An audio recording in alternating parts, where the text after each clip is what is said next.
വിലയിരുത്തണം എന്നുകൂടി ഈ ചർച്ചയിൽ പ്രതീക്ഷിക്കുന്നു. അപ്പോൾ തന്നെ സോളിഡാരിറ്റി ഉയർത്തുന്ന മുദ്രാവാക്യങ്ങൾ ഇടതുപക്ഷം ഇന്നലകളിൽ ഉയർത്തിയിരുന്ന അല്ലെങ്കിൽ ഇടതുപക്ഷം ഉയർത്തിയിരുന്ന ഒരു ചിന്താമണ്ഡലം അത് ഇപ്പോൾ നഷ്ടപ്പെട്ടതുകൊണ്ട് അല്ലെങ്കിൽ ആ വിടവിലേക്കാണ് സോളിഡാരിറ്റി കടന്നു വരുന്നത് എന്ന തരത്തിൽ വിലയിരുത്തലുകൾ ഉണ്ടാകുന്നു. അതുകൊണ്ടാണ് ആ ഒരു ചോദ്യം താങ്കളോട് ചോദിക്കേണ്ടി വരുന്നത്. ഇടതുപക്ഷത്തെ ആക്രമിക്കാൻ ആരെങ്കിലും തയ്യാറായി വന്നാൽ അവർക്കെല്ലാം മാധ്യമങ്ങളിൽ നല്ല ശ്രദ്ധ കിട്ടുക സ്വാഭാവികമായിട്ടുള്ളൊരു കാര്യമാണ്, പ്രത്യേകിച്ചും കേരളത്തിൽ. അതുകൊണ്ട് എന്റെ പ്രിയപ്പെട്ട സുഹൃത്തുക്കളായിട്ടുള്ള സോളിഡാരിറ്റിയുടെ പ്രവർത്തകന്മാരും നേതാക്കളും ഇപ്പോൾ അവർക്ക് കിട്ടുന്ന ഈ മാധ്യമ ശ്രദ്ധയിൽ വല്ലാതെ അഭിരമിച്ചു പോകരുത് എന്ന് എനിക്ക് അവരോട് അഭ്യർത്ഥിക്കാനുണ്ട്. രണ്ടാമത്തെ കാര്യം, ഇന്നത്തെ കേരളത്തിലെ പ്രശ്നങ്ങളിൽ സോളിഡാരിറ്റി മാത്രമല്ല എല്ലാ സംഘടനകളും പരിശോധിക്കേണ്ട ഒരു കാര്യം, വരാനിരിക്കുന്ന തലമുറയോട് നമുക്ക് എന്ത് ബാധ്യതയുണ്ട് എന്നുള്ളതാണ്.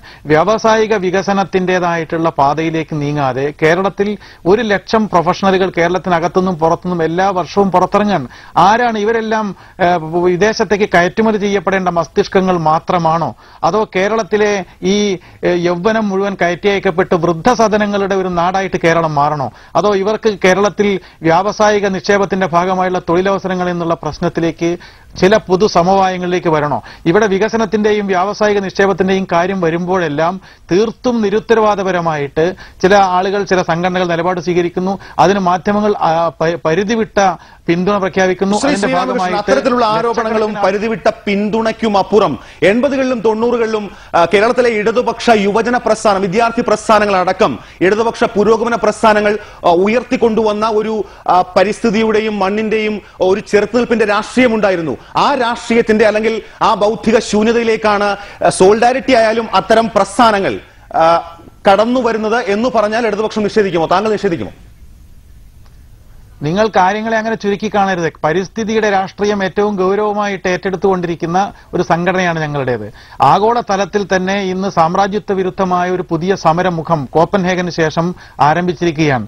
കാരണം വികസിത രാഷ്ട്രങ്ങൾ പിന്തള്ളുന്ന മാലിന്യങ്ങളെ മുഴുവൻ പരിഹരിക്കേണ്ടത് അവികസിത ദരിദ്ര രാജ്യങ്ങളാണ് എന്നുള്ള സാമ്രാജ്യത്വത്തിന്റെ നിലപാടിനെതിരായിട്ടുള്ള ആഗോളമായ ഒരു പ്രക്ഷോഭത്തിലേക്ക് വരികയാണ്. അതുകൊണ്ട് തന്നെ പരിസ്ഥിതി എന്ന് പറയുന്ന പ്രശ്നം ഏറ്റെടുക്കണ്ട എന്നോ ആ മേഖലയിൽ ഇടപെടണ്ട എന്നോ എന്ന് ആരും ഇവിടെ പറഞ്ഞിട്ടില്ല. അതിന്റെ ഒന്നും ആരും ആവശ്യപ്പെടേണ്ട. ഇവിടെ സംസ്ഥാന പ്രസിഡന്റ് എം ലിജു അത്തരത്തിൽ കുത്തകകളില്ല. ഇത്തരം മേഖലകളിലൊക്കെ ഇപ്പോൾ സോളിഡാരിറ്റി കഴിഞ്ഞ 7 വർഷമായി ഈ മേഖലകളിലൊക്കെ സജീവമായി ഇടപെടുന്നു. ഇന്നലകളിൽ ഇവിടെ ആരൊക്കെയോ ഇടപെട്ടിരുന്നു എന്നൊക്കെ അത്തരം വിലയിരുത്തലുകൾ വരുന്നുണ്ട്. ഈ കാലഘട്ടങ്ങളിലൊക്കെ, ഈ പതിറ്റാണ്ടുകളിലൊക്കെ അല്ലെങ്കിൽ ഇപ്പോഴും യൂത്ത് കോൺഗ്രസ് ഇത്തരം വിഷയങ്ങളെ എങ്ങനെയാണ് സമീപിക്കുന്നത്? എന്താണ് ഇത്തരം ജനകീയ സമരങ്ങളിൽ യൂത്ത് കോൺഗ്രസിന്റെ പങ്കാളിത്തം? ഇപ്പോൾ തന്നെ ഇപ്പൊ കഴിഞ്ഞ ദിവസങ്ങളിൽ നടന്ന കിനാലൂരിൽ നടന്ന സമരം, മന്ത്രി ശ്രീ എളമരം കരീം വളരെ ആസൂത്രിതമായി ഇത് സോളിഡാരിറ്റിയുടെ സമരമാണ്, അല്ലെങ്കിൽ ഇത് പ്രത്യേക അജണ്ടയുള്ള സോളിഡാരിറ്റിയെ പോലുള്ള രാഷ്ട്രീയ പ്രസ്ഥാനങ്ങൾ മാത്രമാണ് ഈ സമരം ഏറ്റെടുക്കുന്നത് എന്ന് പറഞ്ഞതിലൂടെ ആ സമരത്തിനെ തന്നെ വിലകുറിച്ച് കാണിച്ചിരിക്കുകയാണ്. യഥാർത്ഥത്തിൽ ആ സമരത്തിന് നേതൃത്വം കൊടുത്തുകൊണ്ടിരുന്നത് യൂത്ത് കോൺഗ്രസിന്റെ വളരെ സജീവ പങ്കാളിത്തം ആ സമരത്തിലുണ്ട്. യൂത്ത് കോൺഗ്രസിന്റെ ജില്ലാ വൈസ് പ്രസിഡന്റ്, കോഴിക്കോട് ജില്ലാ വൈസ് പ്രസിഡന്റ് ശ്രീ നിജേഷ് അരവിന്ദ് ഉൾപ്പെടെയുള്ളവർ അവിടെ മർദ്ദനമേറ്റ് കൈ ഒടിഞ്ഞ് സമരത്തിൽ കേസ് നേരിട്ടുകൊണ്ടിരിക്കുകയാണ്. അതുപോലെ വ്യത്യസ്തമായ സമരങ്ങളിൽ ഇപ്പൊ കഴിഞ്ഞ 10 വർഷങ്ങളിൽ നടന്ന സമരങ്ങളെ കുറിച്ച് ചിന്തിക്കുകയാണെങ്കിൽ ആറാട്ടുപുഴ തീരത്തെ കരിമണൽ ഖനനവുമായി ബന്ധപ്പെട്ട സമരം, ആ സമരത്തിന് ശ്രീ വി എം സുധീരൻ നേതൃത്വം നൽകുകയും യൂത്ത് കോൺഗ്രസിന്റെ സംസ്ഥാന ജില്ലാ ഘടകങ്ങൾ ആ സമരങ്ങൾ ഏറ്റെടുത്ത് വളരെ ശക്തമായ നിലപാടുകൾ പ്രഖ്യാപിക്കുകയും ചെയ്തിട്ടുള്ളതാണ്. അടുത്തിടെ സമാപിച്ച യൂത്ത് കോൺഗ്രസ് സംസ്ഥാന സമ്മേളനത്തിൽ കേരളത്തിലെ പരിസ്ഥിതി വിഷയങ്ങളെ സംബന്ധിച്ച യൂത്ത് കോൺഗ്രസിന്റെ വ്യക്തമായ അഭിപ്രായം രേഖപ്പെടുത്തുകയും പരിസ്ഥിതിയുടെ രാഷ്ട്രീയത്തിന്റെ പ്രാധാന്യത്തെക്കുറിച്ച് ഉള്ള യൂത്ത് കോൺഗ്രസ് നിലപാടുകൾ വ്യക്തമാക്കുകയും ചെയ്തിട്ടുണ്ട്. രാഷ്ട്രീയത്തിന്റെ പ്രാധാന്യം എന്താണ് എന്നിപ്പോൾ യൂത്ത് കോൺഗ്രസ് മനസ്സിലാക്കി വരുന്നു എന്ന് പറയുമ്പോൾ തന്നെ അങ്ങനെയാണെങ്കിൽ സോളിഡാരിറ്റി അടക്കമുള്ള പ്രസ്ഥാനങ്ങൾ നടത്തുന്ന ഇത്തരം മൂവ്മെന്റുകൾക്ക് ഇത്രയും മാധ്യമ ശ്രദ്ധയും സ്വീകാര്യതയും ഒരുപക്ഷെ ഒരു പൊതു സ്വീകാര്യത തന്നെ കിട്ടുന്നതും എങ്ങനെയാണ്? ഞാൻ പറഞ്ഞില്ല, വിഷയങ്ങൾ, പ്രസക്തമായ വിഷയങ്ങൾ ഏറ്റെടുക്കുന്ന യുവജന പ്രസ്ഥാനങ്ങൾക്ക് അംഗീകാരം ലഭിക്കുമെന്ന കാര്യത്തിൽ നമുക്ക്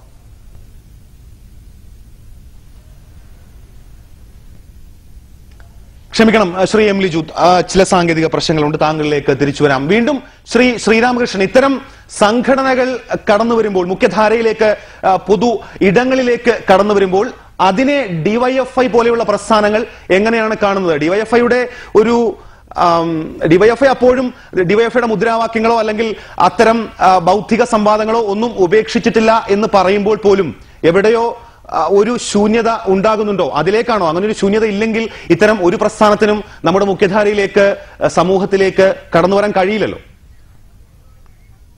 മുഖ്യധാരയിലേക്ക് വന്നോ ഇല്ലയോ എന്നുള്ളതൊക്കെ ചരിത്രം വിലയിരുത്തുന്ന കാര്യമാണ്. ഞാൻ പറയുന്നത് എത്ര നിങ്ങൾ പ്രകോപിപ്പിച്ചാലും ഡിവൈഎഫ്ഐ കേരളത്തിലെ വ്യാവസായിക വികസനത്തിന് വേണ്ടിയും വരാനിരിക്കുന്ന യുവതലമുറയുടെ തൊഴിലവസരങ്ങൾക്ക് വേണ്ടിയുമുള്ള നിലപാടേ സ്വീകരിക്കൂ. ഞങ്ങൾ പ്രതിപക്ഷത്തായിരിക്കുമ്പോൾ അത്തരം ചില നിലപാടുകൾ സ്വീകരിച്ചതിന് വലിയ തോതിൽ ചീത്ത കേൾക്കേണ്ടി വന്നവരാണ് ഞങ്ങൾ പ്രതിപക്ഷത്തായിരിക്കുമ്പോഴാണ് ആഗോള നിക്ഷേപ സംഗമത്തെ സംബന്ധിച്ചും മറ്റു പല വിവാദങ്ങളോട് ഉയർന്നു വന്നത്. അന്ന് ഞങ്ങൾ ഈ നിലപാട് സ്വീകരിക്കും. ഞാൻ പറയുന്നത്, ഞാൻ വളരെ വളരെ സത്യസന്ധമായിട്ട് പറയുകയാണ്, കേരളത്തിലെ യുവജന സംഘടനകൾ ഈ സമീപനത്തിൽ നിന്ന് മാറണം. ഇപ്പൊ എന്റെ സുഹൃത്ത് ലിജു ഇവിടെ സംസാരിച്ചപ്പോ അദ്ദേഹം പറഞ്ഞതും ഞങ്ങൾ ആ സമരത്തിൽ ഉണ്ടായിരുന്നു എന്നതാണ്. അദ്ദേഹത്തിന് അത് പറഞ്ഞില്ലെങ്കിൽ മോശമാണെന്നുള്ളതിൽ അദ്ദേഹം ഇപ്പോൾ ഇവിടെ പറയുന്നുണ്ട് പരിസ്ഥിതി രാഷ്ട്രീയം. ഞാൻ അദ്ദേഹത്തെ ഇന്ത്യയിലെ എല്ലാ സംസ്ഥാനങ്ങളിലെയുള്ള അനുഭവങ്ങളിലേക്ക് വെല്ലുവിളിക്കാം. കോൺഗ്രസിനോ യൂത്ത് കോൺഗ്രസിനോ പരിസ്ഥിതിയുമില്ല, രാഷ്ട്രീയവുമില്ല. ഹരിയാന തൊട്ട് ആന്ധ്ര വരെയുള്ള നമ്മുടെ എത്രയോ സംസ്ഥാനങ്ങളിൽ ആയിരക്കണക്കിന് വരുന്ന ഏക്കർ ഭൂമി കൈയടക്കി എല്ലാ മാനദണ്ഡങ്ങളും ലംഘിച്ചുകൊണ്ടുള്ള റിയൽ എസ്റ്റേറ്റ് ഇടപാടുകൾക്ക് നേതൃത്വം കൊടുക്കുന്ന ഒരു രാഷ്ട്രീയ പാർട്ടിയുടെ യുവജന സംഘടനാ പ്രവർത്തകൻ കേരളത്തിൽ ഈ ഒരു രാഷ്ട്രീയ നേട്ടം കിട്ടുമെന്നൊന്നും ഇങ്ങനെ പറയാൻ പാടില്ല. അങ്ങനെ യൂത്ത് കോൺഗ്രസിന് ഒരു പരിമിതിയുണ്ടോ ഇത്തരം പരിസ്ഥിതി അടക്കമുള്ള വിഷയങ്ങളിൽ, അല്ലെങ്കിൽ ആദിവാസികളുടെ പ്രശ്നങ്ങളിൽ, മണ്ണുമായി ബന്ധപ്പെട്ട പ്രതിരോധ സമരങ്ങളിലൊക്കെ യൂത്ത് കോൺഗ്രസിന് ഇടപെടാൻ പരിമിതികളുണ്ടോ? ഒരു തരത്തിലുള്ള പരിമിതികളും യൂത്ത് കോൺഗ്രസിനില്ല. യൂത്ത് കോൺഗ്രസിന് സംഘടനാപരമായി ഇടപെടാനുള്ള സ്വാതന്ത്ര്യമുണ്ട്. ഇത് ഡിവൈഎഫ്ഐക്കുണ്ടോ? മൂന്നാറിലെ ഏറ്റവും വലിയ കയ്യേറ്റക്കാരോട് CPM-ന്റെ ജില്ലാ സെക്രട്ടറി ശ്രീ M.A. മണിയുടെ സഹോദരൻ ലംബോദരൻ കയ്യേറ്റക്കാരനാണ് എന്ന റിപ്പോർട്ടിൽ പുറത്തു വന്നു. ദേവികുളത്ത് CPM-ന്റെ MLA കയ്യേറ്റക്കാരാണെന്ന് പുറത്തു വന്നു. കേരളം കണ്ട ഏറ്റവും വലിയ പരിസ്ഥിതി നാശമാണ് മൂന്നാറിൽ നടക്കുന്നത്. എന്താണ് CPM-ന്റെ നിലപാട്? കേരളത്തിലെ തന്നെ ഏറ്റവും വലിയ റിയൽ എസ്റ്റേറ്റ് കച്ചവടക്കാരായ CPM-ന്റെ നേതാക്കന്മാർ മാറിക്കൊണ്ടിരിക്കുന്നു. CPM എന്ന രാഷ്ട്രീയ പ്രസ്ഥാനം മാറിക്കൊണ്ടിരിക്കുന്നു. ഉദാഹരണങ്ങൾ അനവധിയുണ്ട്. കോഴിക്കോട്ട് കോൺട്രസ്റ്റിന്റെ ഭൂമി, ഇപ്പോൾ എറണാകുളത്ത് TK രാമകൃഷ്ണൻ ട്രസ്റ്റിന്റെ പേരിൽ എറണാകുളം നഗരത്തിന്റെ ഏറ്റവും കണ്ണായ സ്ഥലത്തെ ഭൂമി പതിച്ചെടുക്കുകയാണ്. എന്താണ് ഡിവൈഎഫ്ഐയുടെ നിലപാട്? പ്രതിപട്ടികയിലുള്ള CPM നേതാക്കന്മാർക്ക് സിന്ദാബാദ് വിളിക്കുന്നതിനപ്പുറത്ത് സ്വതന്ത്രമായ ഒരു രാഷ്ട്രീയ നിലപാട് സ്വീകരിക്കാൻ ഇന്ന് ഡിവൈഎഫ്ഐക്ക് ഉൾക്കരുത്തുണ്ടോ എന്ന് ശ്രീരാമകൃഷ്ണൻ തന്നെ വിലയിരുത്തുന്നത് നന്നായിരിക്കും. കണ്ണൂരിലെ പറശ്ശിനിക്കടവിലെ കണ്ടൽക്കാടുകൾ വെട്ടിനശിപ്പിച്ച് അവിടെ തീം പാർക്ക് സൃഷ്ടിക്കുന്ന ആരാണ്? അവിടെ CPM അല്ലേ? ശ്രീ എം ലിജു, ചോദ്യങ്ങൾക്ക് ശ്രീ ശ്രീരാമകൃഷ്ണൻ മറുപടി പറയും എന്ന് തന്നെ പ്രതീക്ഷിക്കാം. അദ്ദേഹത്തിലേക്ക് വരികയും ചെയ്യാം. വീണ്ടും